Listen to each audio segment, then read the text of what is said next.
తాకట్లో ఉన్న మీ బంగారాన్ని విడిపించి ఆ రోజు ఆన్లైన్ రేటుకి కొంటాం. Sharma gold company. Welcome to Suman TV. బార్డర్లో యుద్ధం అయిపోయింది, ఇక ట్విట్టర్లో స్టార్ట్ అయింది. విచిత్రంగా ఉంది కదా.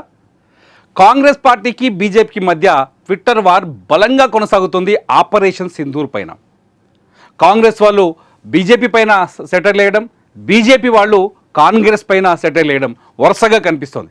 ఆల్రెడీ నేనున్న నా వెనకాలన్న ఈ బీజీలో ఈ ఫోటోలో మీకు స్పష్టమైన క్లారిటీ రావచ్చు. రాకపోతే నేను ఒక ఫోటో చూపిస్తాను, ఒకసారి చూడండి. ఇదే నేను చూపించాలనుకున్న ఫోటో. ఇందులో మీకు ఎంతమంది కనిపిస్తున్నారు ఒకసారి అబ్జర్వ్ చేయండి. ఒక్కసారి అబ్జర్వ్ చేయండి, ఇందులో మీకు ఎంతమంది కనిపిస్తున్నారు. నాకు మొత్తం 4 కనిపిస్తున్నారు. ఆ 4 పేర్లు చెప్తా, ఒకసారి చూడండి. ఈ 4 ఎవరు అంటే, ఈయన మునీర్, పాకిస్తాన్ ఆర్మీ చీఫ్ మునీర్. ఈయన ఆఫ్లో ఉన్నాడు చూడండి ఒకసారి సగంలో. ఇతను పాకిస్తాన్ ఆర్మీ చీఫ్ మునీర్. ఇతను మన రాహుల్ గాంధీ. రాహుల్ గాంధీ ఆపరేషన్ సింధూర్ పైన వరుసగా కొన్ని రోజులుగా కొన్ని ప్రశ్నలు అడుగుతున్నారు. ఏంటంటే, ఆపరేషన్ సింధూర్లో భారతదేశానికి సంబంధించిన ఆయుధ సంపత్తిలో ఉన్న విమానాలు, జెట్ రాకెట్స్ విమానాలు, రాఫెల్ యుద్ధ విమానం పాకిస్తాన్లో నిజంగానే నేల కూలిందా? ఆల్రెడీ పాకిస్తాన్లో ఒక ప్రచారం జరుగుతోంది. భారత యుద్ధ విమానాలు అక్కడ మేము కూల్చేశామని వాళ్ళు ఒక తప్పుడు ప్రచారం చేస్తున్నారని ఆల్రెడీ ప్రభుత్వం సమాధానం చెప్పింది. అయినప్పటికీ ఇది రాజకీయం కాబట్టి ఆటోమేటిక్గా కాంగ్రెస్ పార్టీ అడుగుతుంది, నిజంగానే మన యుద్ధ విమానాలు నేలగూలాయా అని రాహుల్ గాంధీ అడిగితే, బీజేపీ సమాచార విభాగంలో ఉండే ఒక కీలకమైన వ్యక్తి, ఆయన పేరు అమిత్ మాలవ్య. ఆయన ఇవాళ ఒక వీడియోని, ఈ ఫోటోని రిలీజ్ చేశాడు. ఈ ఫోటోని రిలీజ్ చేసి రాహుల్ గాంధీ నోట ఇంకా పాకిస్తాన్ మాట వినిపిస్తూనే ఉంది. పాకిస్తాన్ ప్రతిబింబిస్తోంది రాహుల్ గాంధీ మాటల్లో. అందుకే ఆయన యుద్ధవీరుడు పాకిస్తాన్ ఆర్మీ చీఫ్కు సమానంగా కనిపిస్తున్నాడంటూ రాహుల్ గాంధీ ఫోటోని సగం, మునీర్ ఫోటోని సగం, రాహుల్ గాంధీ ఫోటో సగం వేసి ట్వీట్ చేశాడు. ఒక్కసారిగా ఇది రాజకీయ దుమారానికే కారణమైంది.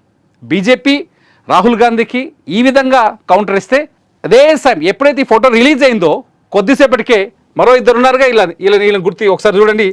కొద్దిసేపటికే బీహార్ కాంగ్రెస్ ఈ ఫోటోని రిలీజ్ చేసింది. ఇందులో నరేంద్ర మోదీ మన ప్రధానమంత్రి ఉంటే, ఇందులో నవాజ్ షరీఫ్ ఉన్నాడు, పాకిస్తాన్ మాజీ ప్రధానమంత్రి నవాజ్ షరీఫ్.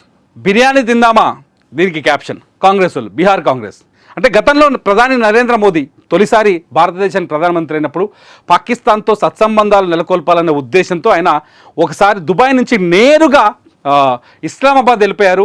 నవాజ్ షరీఫ్ ఇంట్లో వాళ్ళ మనవరాలు పెళ్లి జరుగుతున్న సమయంలో ఆ పెళ్లికి అటెండ్ అయ్యారు. నిజానికి ఫార్మాలిటీకి నవాజ్ షరీఫ్ ఆహ్వానించాడు ప్రధాని మోదీని. భారత ప్రధాని పాకిస్తాన్లో అడుగు పెట్టడం, అది బీజేపీ ఆర్ఎస్ఎస్ మూలాలున్న పార్టీ, అటువంటి పార్టీ నుంచి ఈ దేశాన్ని పరిపాలిస్తున్న భారత ప్రధాని పాకిస్తాన్లో అడుగుపెట్టడం నిజంగా సెన్సేషన్. అప్పుడు ప్రపంచం మొత్తం మాట్లాడింది. ఆ గుర్తుని గుర్తు చేస్తూ బీహార్ కాంగ్రెస్ ఇవాళ హాఫ్ ఫోటో, అంటే మోదీది సగం ఫోటో, నవాజ్ షరీఫ్ది సగం ఫోటో పెట్టి వాళ్ళిద్దరికి ఏదో స్నేహ సంబంధం లేని కామెంట్ చేసే ప్రయత్నం చేసింది. సరే, రెండే, ఎవరి పంచాయతీ వాళ్ళు పెట్టుకుంటున్నారు. కానీ ట్విట్టర్లో బార్డర్లో ముగిస్తే ట్విట్టర్లో వీళ్ళు వారు మొదలుపెట్టి యుద్ధం పైన భారతీయుల్లో లేకపోతే ప్రజల్లో ఉన్న ఒక భావావేశాన్ని తగ్గిస్తున్నారేమో అనే ఒక భావన మాత్రం కలుగుతుంది రాజకీయ పార్టీలు.